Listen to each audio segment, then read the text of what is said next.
பிரியமானவர்களே, இந்த நாளிலும் ஆண்டவர் உங்களை ஆசிர்வதிக்கும்படி அவர் கொடுக்கிற ஜீவனுள்ள அப்பம் இதோ. மார்க் எழுதின சுவிசேஷம் 13ஆம் அதிகாரம் 34வது வசனம்.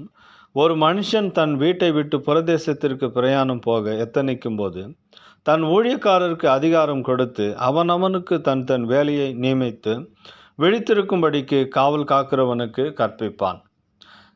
ஆமென் சொல்லுமா. பிரியமானவர்கள், இன்றைக்கு நம்முடைய வாழ்க்கையில் கவனமாக தெரிஞ்சுக்கிங்க. மனுஷன் தனிமையாக இருப்பது நல்லதல்ல, அவனுக்கு ஏற்ற துணையை உண்டாக்குவேன் என்று சொல்லி ஆதாமுக்கு ஏவாளை ஆண்டவர் ஆசீர்வாதமாய் கொடுக்கிறார். அவர்கள் அந்த ஏதேன் தோட்டத்தில் ஒரு குடும்பமாய் அவர்களுக்கு தேவையானது எல்லாவற்றையும் ஆண்டவர் ஆசீர்வாதமாய் வைத்திருந்தார். அதின் காலத்தில் அதையெல்லாம் பெற்றுக்கொள்ளும்படி. ஆனால் அந்த நேரத்திலே அவர்கள் கண்களுக்கு இனிமையான அதே போல் அழகான ஒரு கனியை பார்த்து அதை புசிக்கும் பொழுது அவர்கள் அங்கே சபிக்கப்பட்டு அந்த ஏதேன் தோட்டத்தை விட்டு வெளியே அனுப்பப்படுகிறார்கள். பிரியமானவர்களே, அதுபோல் இன்றைக்கு நம்முடைய வாழ்க்கையில் கவனமாக தெரிஞ்சுக்கிங்க. கணவன் மனைவியாக இருக்கிற நீங்கள் கணவனுக்கு தெரியாமல் நீங்கள் வேறு யாரு கூட தவறாக இருக்கலாம். அதே போல் கணவன் தன் மனைவிக்கு தெரியாமல் வேறு யாராவது ஒரு நபரோடு தவறான காரியங்களில் இருக்கலாம். அதே போல் தாய் தகப்பனுக்கு மறைமுகமாக பிள்ளைகள் தவறான வழியிலே போய் கொண்டிருக்கலாம். மது பழக்கம், ஏதாவது சம்திங் ஒரு பழக்கத்தில் அடிமைத்தனமாக இருக்கலாம். அப்போது இந்த பூமியில் நாம் என்ன பண்ணுறோம்? ஒவ்வொருத்தரும் நம்ம பிள்ளைங்களை நம்புகிறோம், நம்ம மனைவியை நம்புகிறோம், நம்மளுடைய கணவனை நம்பி நம்ம வாழ்கிற பிள்ளைகளாக நாம் இருக்கிறோம். ஆனால் இதில் யாராவது ஒருவர் தன் கணவனுக்கோ மனைவிக்கோ இல்லை தன்னுடைய தாய் தகப்பனுக்கோ அவர்கள் துரோகம் செய்யும் போது அந்த காரியங்கள் அவரிடத்திலே தெரிய வரும்போது மிகவும் வேதனைப்படுவார்கள், கண்ணீர் விட்டு அழுவார்கள். அப்போ எந்த ஒரு மனுஷன் தன் கணவனுக்கு உண்மையாக இல்லையோ அவனு தேவனுக்கு உண்மையாக இருக்க மாட்டாங்க.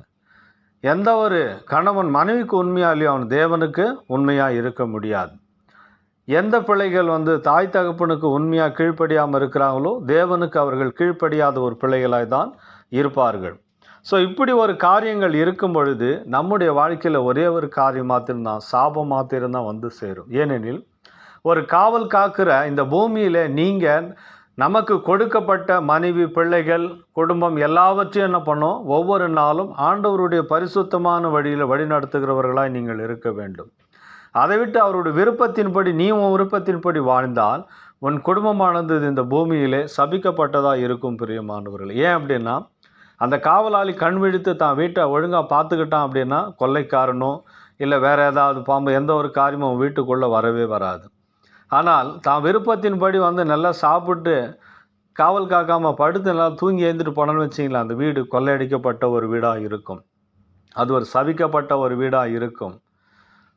ஒவ்வொரு நாள் உங்களுடைய வாழ்க்கையில் இன்றைக்கும் பிரியமானவர்களே, தேவன் ஒருவர் உங்களை கவனித்து கொண்டு இருக்கிறார், பார்த்து கொண்டு இருக்கிறார் என்ற விசுவாசம் நம்பிக்கொள்ள உங்களுக்குள்ளே இருந்து ஒவ்வொரு நாளும் ஒருவருக்கொருவர் சமாதானமாய் சந்தோஷமாய் உண்மையாய் வாழ்கிற ஒரு வாழ்க்கை உங்களுக்குள்ளே இருந்தால் மெய்யாகவே ஆண்டவர் உங்களுடைய துக்கத்தை அவர் சந்தோஷமாய் மாற்றுவார்.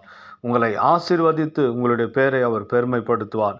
நீங்கள் இந்த பூமியிலே ஆசீர்வாதமான பிள்ளைகளாக இருப்பீர்களாக.